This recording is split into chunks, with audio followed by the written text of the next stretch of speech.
Ceux qui m'écoutent se demandent parfois pourquoi de moi ne sortent que des textes rabat-joie, des sonorités mélancoliques et des vers mélodramatiques. Eh bien, laissez-moi vous dire pourquoi. En fait, c'est parce qu'il y a des tas de choses que je regrette. C'est vrai, j'ai oublié l'école de dimanche, mais je garde encore mes années ado, où je me plaquais un body sans manche qui me donnait cet air de macho.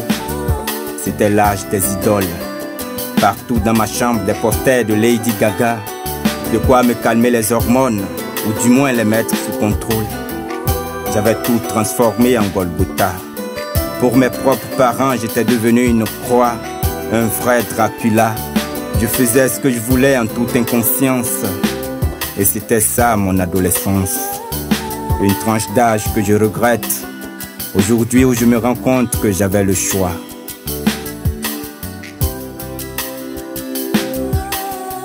J'ai abordé la jeunesse comme un puma qui guette. Mes plus grands regrets commencent, car j'étais chrétien seulement les jours de fête. Je regrette d'avoir négligé la Bible.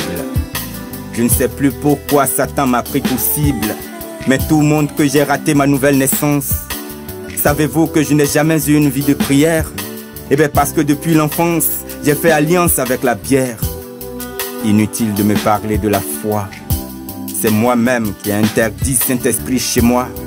Oh oui, je sais que c'est impoli, mais seulement tu vois, je ne veux plus vivre dans l'hypocrisie. Je regrette d'avoir livré Jésus-Christ au Sanhédrin. Et c'est parce que j'ai refusé de regarder le serpent d'airain.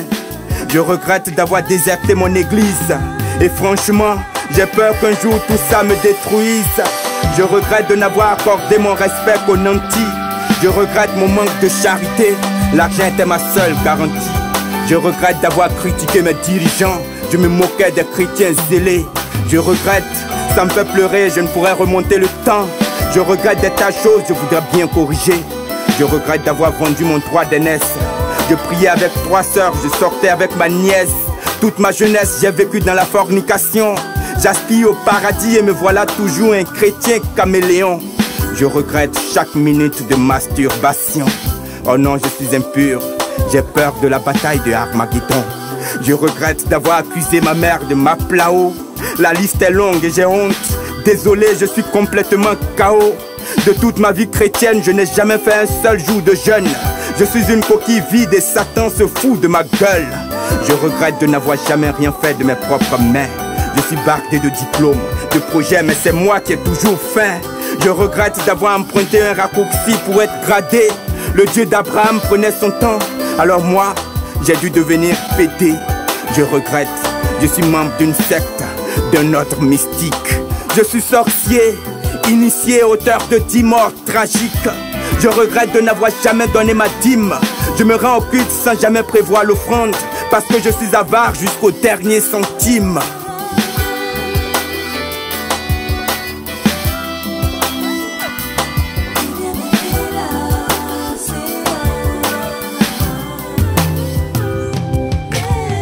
Bien-aimé, telle est la vie chrétienne que j'ai toujours menée. Mais j'ai commencé à regretter le jour où je me suis posé une seule question. Si je mourais dans cet état, serais-je digne du pardon de Christ? Je crois que non. C'est pourquoi, bien-aimé, je confesse tous les péchés ci-dessus énumérés. Et je voudrais tout de même que toi aussi, toi qui n'es pas vraiment différent de moi, devant ton Sauveur Jésus-Christ, tu fléchisses genoux. C'est l'heure de la confession et de la repentance.